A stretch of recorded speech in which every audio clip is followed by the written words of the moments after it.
بسم اللہ الرحمن الرحیم۔ حمد و ثنا رب مہربان کے نام اور درود و سلام شان کائنات حضرت محمد مصطفیٰ صلی اللہ علیہ وآلہ وسلم پر۔ عامر عثمان عادل اپنے یوٹیوب چینل کے ساتھ آپ کی خدمت میں حاضر ہے اور پیش خدمت ہیں آج کی سمارٹ ہیڈ لائنز۔ اور ناظرین، یہ سن 2021 کی آخری سمارٹ ہیڈ لائنز ہیں، کیونکہ آج 31 دسمبر ہے، 2021 کا آخری دن، اور دن ہے آج جمعہ مبارک کا۔ سال نو چند ساعتوں پر منتظر ہے ہماری زندگی کی دستک پر دہلیز دینے کے لیے۔ بڑھتے ہیں عالمی منظرنامے کی جانب اور دیکھتے ہیں کہ دنیا میں آج کیا نیا ہے۔ بھارت میں ایک انتہا پسند لیڈر کو مہاتما گاندھی کے خلاف زہریلا پروپیگنڈا کرنے پر مقدمہ درج کر لیا گیا۔ بھارت نے ظلم و ستم کا سلسلہ جاری رکھا ہے مقبوضہ کشمیر میں، جہاں 12 گھنٹے میں 6 نوجوان نہتے بے بس مظلوم بے گناہ کشمیریوں کو شہید کر دیا گیا۔ 70 سالہ سفارتکاری پاکستان کے ساتھ بے مثال دوستی لازوال تعلق۔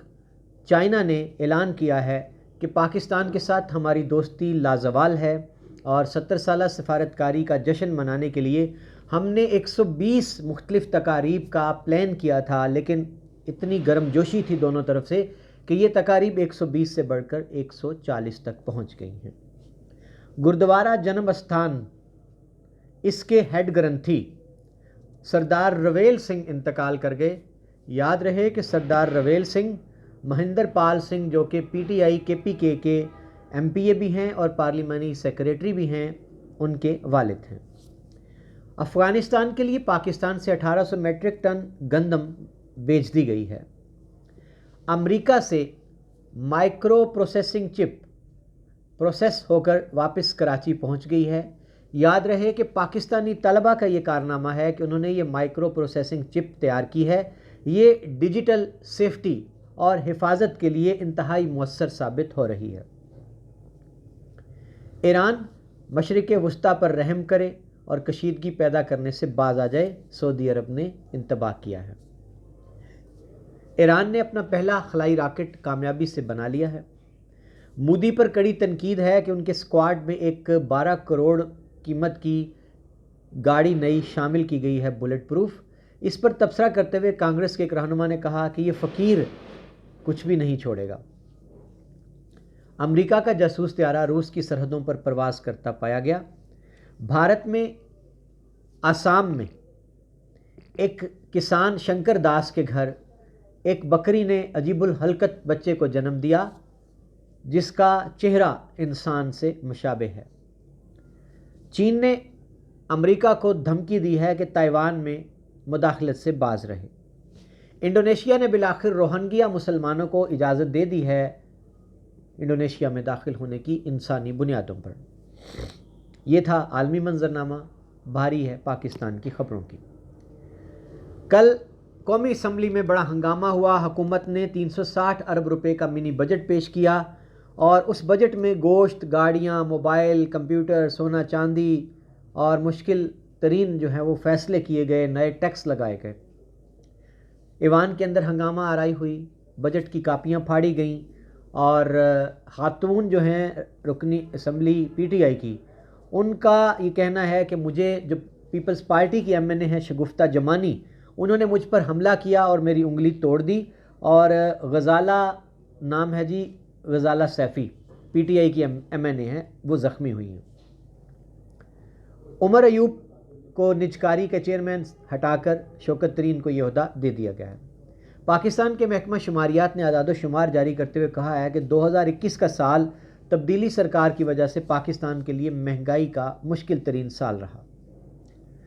مسلم ممالک ایک نصاب بنائیں، اپنی ایک منڈی بنائیں معیشت کی، اور مشترکہ فوج بنائیں، یہ مطالبہ کیا ہے سراج الحق امیر جماعت اسلامی پاکستان نے۔ PIA نے مشہد کے لیے پرواز شروع کر دی 5 سال بعد، اور پہلی پرواز 165 مسافروں کو لے کر مشہد کے لیے روانہ ہوئی۔ سابق فیڈرل سیکریٹری احسن ملک، ان کا کہنا ہے کہ مجھے وزیراعظم پورٹل پر اپیل کرنے سے 100 سالہ میرا پرانا درینہ مسئلہ تھا زمین کا، وہ حل ہو گیا۔ بابر اعظم کو ون ڈے کی رینکنگ کے لیے نامزد کر لیا گیا ہے one day player of the year کے لیے۔ سیمی فائنل میں پاکستان کی ٹیم سری لنکا سے اپنا میچ ہار گئی 22 رن سے۔ دوسرے سیمی فائنل میں بھارت نے بنگلہ دیش کو ہرا دیا۔ اب انڈر 19 ایشیا کپ کا فائنل بھارت اور سری لنکا کے بیچ کھیلا جائے گا۔ روبی انم اداکارہ ہیں، ان کی کیریئر کی پہلی فلم چل میرا پت، وہ کہتی ہیں کہ میری توقع سے بڑھ کر کامیاب ہوئی ہے۔ عارف لوہار لوک گلوکار، لاہور میں ایک فنکشن میں دیکھا گیا کہ ان کا بیٹا جو ہے اس نے شاندار پرفارمنس دی ڈھول بجا کر، اور عارف لوہار نے اس کو بے ساختہ داد دی۔ یہ ویڈیو وائرل ہے اور اس کو خوب پسند کیا جا رہا ہے۔ اسلام آباد میں چیئرمین نیب نے کتاب رونمائی کی تقریب میں شرکت کی، اور جو ڈائریکٹر راولپنڈی نیب ہیں غلام فاروق، ان کی کتاب جو منظر عام پر آئی ہے جس کا نام ہے investigation of corruption and crimes today, اس کی تقریب رونمائی تھی۔ یوریا کھاد کا بحران پنجاب اور سندھ میں بڑھ چکا ہے، 2900 روپے کی کھاد کی بوری مارکیٹ میں بکتی رہی ہے۔ لاہور ہائی کورٹ نے اپنے فیصلے میں کہا ہے کہ دوسری شادی کا مقدمہ صرف پہلی بیوی درج کروا سکتی ہے، اس کے علاوہ کسی اور کو یہ اختیار حاصل نہیں ہے۔ ایک بڑا انکشاف ہوا بلوچستان کے حوالے سے، ملک میں گیس کے بحران کا رونا ہے۔ 30 سال سے ڈرلنگ ہی نہیں ہوئی، 15 ٹریلین کیوبک فٹ گیس کا ذخیرہ کولو میں موجود ہے۔ یہ ہماری اداروں کی کارکردگی کا عالم ہے۔ جی ناظرین، آخر میں گجرات کی خبریں۔ لالا موسیٰ میں چیئرمین بلدیہ ندیم اصغر کائرہ نے 12 کنال اراضی پر قائد اعظم اسٹیڈیم بنانے کے لیے آغاز کیا تھا، اس کو روک دیا گیا۔ ان کا یہ کہنا ہے کہ ایم این اے فیض الحسن شاہ کے کار خاص جو ہیں انہوں نے اس زمین پر قبضہ کر لیا ہے۔ انہوں نے ایک دھواں دار پریس کانفرنس کی۔ کل الوداعی اجلاس تھا بلدیہ کا، اس سے خطاب کرتے ہوئے ندیم اصغر کائرہ کا کہنا تھا کہ میں نے 3 وزرائے اعلیٰ کے ساتھ کام کیا، نہ کبھی کسی کا غلط آرڈر مانا، نہ کسی دباؤ میں آیا، نہ کوئی غلط کام کیا، میں سرخرو ہوں۔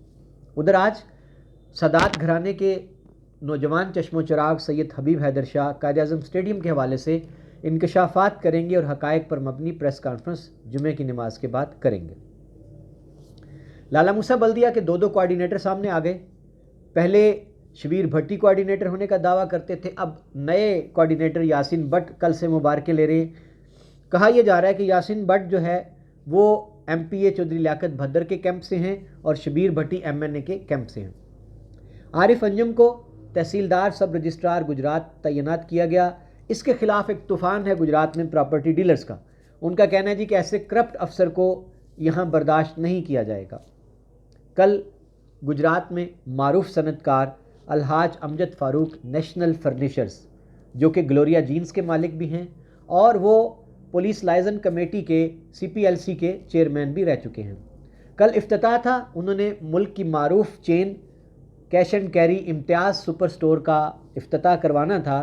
ساری تیاریاں مکمل تھیں، اچانک AC گجرات فیصل عباس مانگٹ نے ٹیم کے ہمراہ چھاپا مارا اور ان کے سٹور کو یہ کہہ کر سیل کر دیا کہ اس کا نقشہ منظور شدہ نہیں ہے اور یہ نادہندہ ہے محکمے کے۔ ناظرین، سوال یہ ہے کہ کیا ان کو پہلے نوٹس نہیں دیا گیا؟ کیا انتظامیہ کو خبر نہیں تھی کہ یہاں امتیاز سپر سٹور کھل رہا ہے اور فلاں تاریخ کو اس کا افتتاح ہے؟ کیا صرف انتظار تھا کہ عین رنگ میں بھنگ ڈالا جائے جب مہمان ان کے آ چکے تھے، ساری تیاریاں مکمل تھیں؟ سوال یہ ہے کہ اگر کوئی غیر قانونی کام ہو رہا تھا تو اس کو پہلے نوٹس کیوں نہیں لیا گیا، اور عین افتتاح کے موقع پر یہ کارروائی کرنا، کیا یہ کھلم کھلا انتقامی کارروائی نہیں ہے؟ اور کیا محض کسی صنعت کار کو، بزنس مین کو جو بزنس کو فروغ دیتا ہے، جس سے لامحالہ لوگوں کو روزگار ملتا ہے، صرف سیاسی انتقام کا وابستگیوں کی بنیاد پر نشانہ بنانا، کیا یہ ٹھیک ہے؟ یہ ایک آج کا سوال ہے۔ بہت شکریہ ناظرین۔ سن 2021 کے آخری سمارٹ ہیڈ لائنز کے ساتھ عامر عثمان عادل کو دیجیے اجازت، اور اپنا بہت سا رکھیے خیال۔ اللہ حافظ۔